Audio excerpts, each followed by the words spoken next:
Hello, everyone. In addition to the video that I did for the Spindon reading, I wanted to just give you my conception of what the idea of week 5 is. Now, this is a long reading, and I want you to read it. So, that being said, why should you read it? Well, first of all, it gives a very valuable history of engineering in America in relation to the idea of licensure. But this is pretty valuable, I think, for any engineer, any professional, anybody entering into a profession to have some grasp of the history of that profession is really a very valuable thing. And it gives you, it just lets you know what you're getting into, what you're entering into. But aside from being a kind of a history of engineering in America in relation especially to licensure, the idea of whether you need to be licensed to practice, which you don't, right? I mean, it's an argument. And so don't get discouraged in your reading and stop, because the really important points come at the end after this review, the necessary review of the history of licensing in relation to engineering in America. Because at the end, he's making a point. I mean, he tells you what that point is in the beginning, but he really engages in the argument.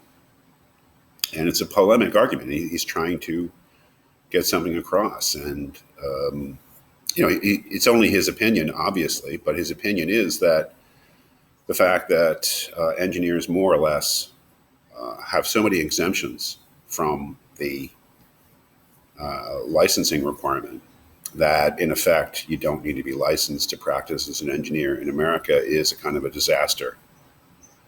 It is a disaster running two ways. It's a disaster for the profession, and it's a disaster for the public in the sense that,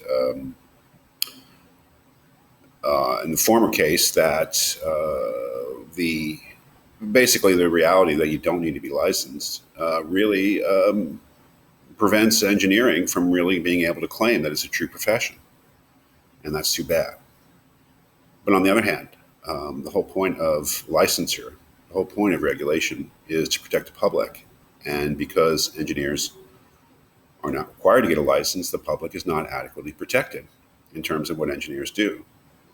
So this is an incredibly important point, I think, because, of course, one of the things we're doing in this course, which is essentially approaching engineering ethics as professional ethics, but we're also asking whether engineering really qualifies as a true profession.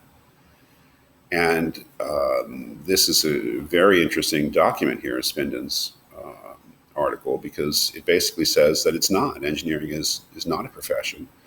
And that's really the fault of engineers, because they have not been willing to put the kind of things in place, especially requirements for licensure, that would put engineering on the footing of a true profession. And whether he's right about that, I don't know. I mean, look at the arguments at the end that he's taking on, that he's opposing. I mean, the main argument by,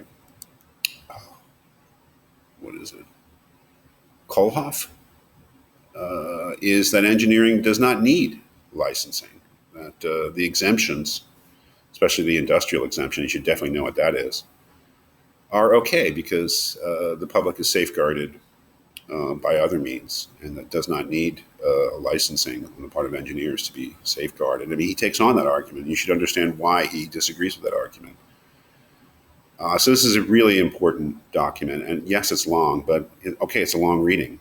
You know, you've done long readings before, so it's certainly not too much to ask, and you should comprehend it. I mean, it's really it's a good thing to read.